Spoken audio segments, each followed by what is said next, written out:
আসসালামু আলাইকুম। আমার নতুন চ্যানেলে আপনাদের সবাইকে স্বাগতম। এখন জলপাইয়ের সময়। জলপাই সেদ্ধ না খেলে কি হয়?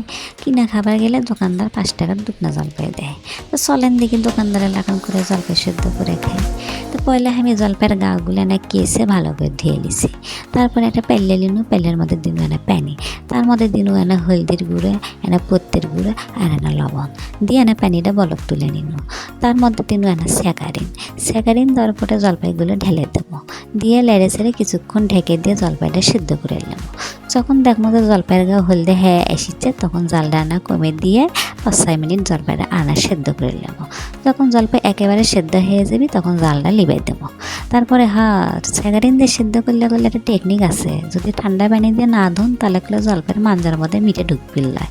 সেই জন্য আমরা জলপাইগুলো একটা ডালার ঢেলে ঠান্ডা পানি দিয়ে ভালো করে ধুয়ে নিয়ে পানি ঝরার জন্য কিছুক্ষণ রেখে দেবো। তারপর যখন পানিটা ঝরে দেবি এনা শর্ট করে খাওয়ার জন্যে এনা জিরের গুঁড়ো, এনা বিট লবণ, এনা পত্তের গুঁড়ো আর এনা সর্ষের তেল দিয়ে জলপাইখানে মেখে নেবো। কি আপনাদের মুখে পানি চলে যাচ্ছে না? আপনারাও করে খেয়ে দেখেন কেঙ্কা স্বাদ।